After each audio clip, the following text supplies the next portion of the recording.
Hey guys, it's Kate. Thank you so much for tuning in and welcome to another speed build. In this speed build, I'm building a tiny house on a 20 by 30 lot in Granite Falls.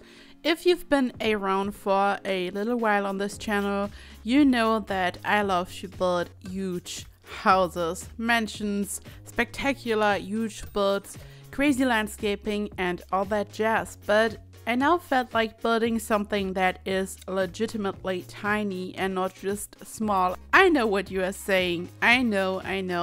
It looks bigger than a tiny house, but let me tell you, on the inside, it's indeed tiny.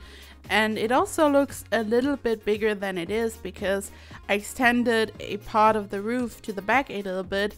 So it's some type of patio area, but it does not really belong to the house. So I'm really excited what you guys are going to say about this house in the comments, because I really try to step out of my comfort zone every now and then. Recently, you guys have really inspired me to do so. So I really try to explore new things and build different things and to keep things exciting. Also for myself, not only for you guys, because of course it's kind of boring to always watch the same type of build, but this is also something that makes it more exciting for me personally, because it's just something completely different. And here you can see how I worked out the general shape of the house. I decided to use a round foundation to create a round fence, which is always a good thing in my opinion. It makes builds look very exciting and unique. And I also used a fence to create some type of unique roofing. And I'm going to place some base game plants on top just so it looks like some type of vine is growing on top or something. Building the foundation was probably the most tricky part about this build, because I decided to have the round segments. It was just a little bit difficult to kind of combine everything and to make it look natural. Of course, I used the terrain tools again. I've just fallen in love with them and I kind of use them constantly now, but I did not use them in a extensive way for this build, I would say. I just built a tiny little hill that the house sits upon. Then I decided to use some rocks just so I can frame the edges. Usually I use a lot of rocks to kind of hide the slopes that you can't color with the terrain paint, because as soon as a slope is too steep you can't use the terrain paint anymore. But for this build this wasn't even really the case that much, because I really smoothed out the terrain so much that there aren't any really steep sections, I would say.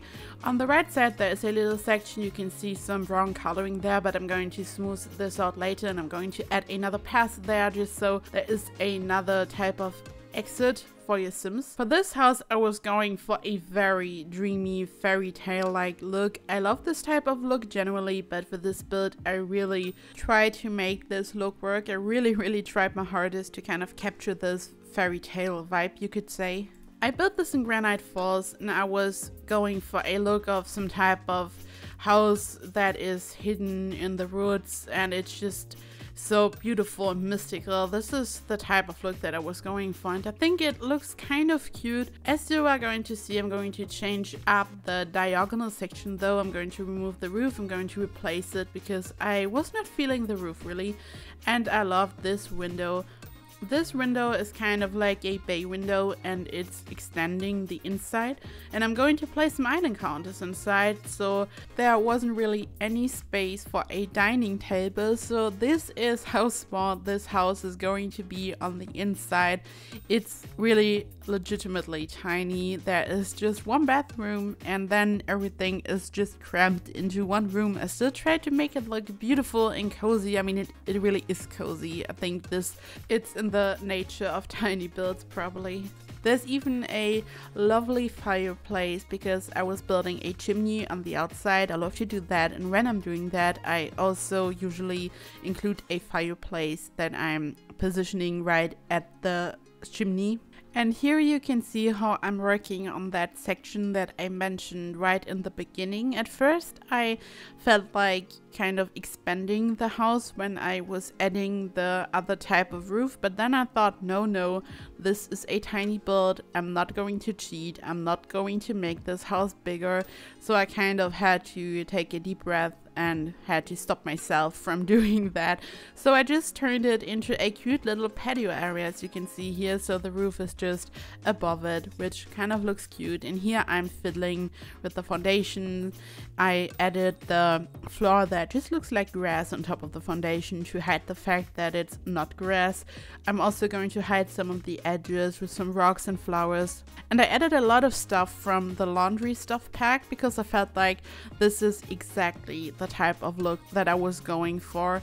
It's almost like some type of the grid type of build. I guess I included a lot of cute little details, flowers, and here I'm working on the slope. I'm smoothing it out, and you can see that a part of the foundation is in the way, but I kind of made it work by simply adding some stairs, and I'm hiding the edges with these beautiful yellow flowers. I'm going to add more flowers later, pink flowers. I really wanted this build to be colorful and happy. I just love the sunflowers. These are just so perfect for this type of build, but everything was just so yellow and I felt it was too yellow and I needed another pop of color, so I added more pink flowers. And here I'm starting to bravely work on the interior. This was really tricky, and I have to say that I placed the shower the wrong way, but in case you want to download this lot in the gallery, don't worry, I fixed this. I noticed too late, but it's all fixed, so I changed the position. And here is the fireplace. At first I felt like adding a kitchen here, and also I was way too optimistic because look at how many counters I added. There wasn't enough space, so I moved the kitchen over to this wall. I also removed some of the counters, which was, I mean, I'm the queen of kitchens that are too huge. This was like a really difficult moment for me. And here I'm working out where I would like to position the bed. And I have to admit, it's kind of weird. You enter the house and hello, there is the bed, but there is no other space, but it all works. It's just like a one room apartment kind of build, I guess you could say. It's really tiny. And as I mentioned before, no space for a dining table. So I used these cute little island counters and I placed these inside the bay window. From the outside, when the walls aren't up, it kind of looks like as if the island counters are kind of bugging outside the house, but as you can see from the inside, they're just positioned inside the window, so it's all looking fine. It just looks a little bit weird when the walls are down. And here I'm adding another table on the outside and more rocks, of course.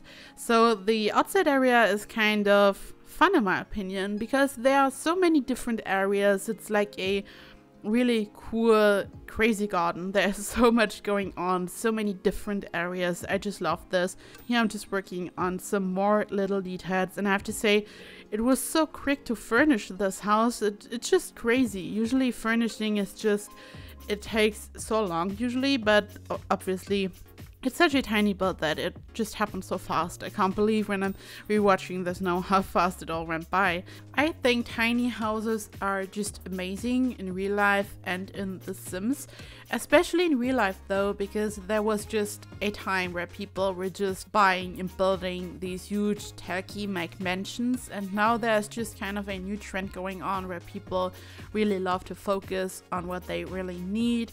Everything in this world is kind of about consuming things, and this is kind of a movement that really focuses on what we really need, and everyone is kind of sizing down. I mean, not everyone, but a lot of people, and I think that this is a really good thing to just think about what we really need and what's kind of unnecessary. And in The Sims, tiny houses are just amazing to play in.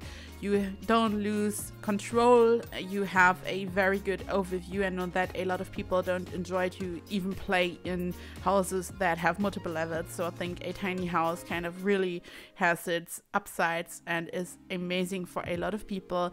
And in case you want to download this lot, of course it's available in the gallery. I'm going to include all the information down below, my ID, the packs and all that stuff, so check out the description box in case you're interested. And guys, this is almost it. I can't believe how fast this video went by again. I mean, to be fair, it was a pretty small build. I hope that you enjoyed this video. Please leave a comment down below if you have any constructive criticism, if you have any type of request, just anything, just comment down below and I will get back to you, I promise. And if you enjoyed this video, please like and subscribe, and I hope I'll see you in the next video. Bye bye.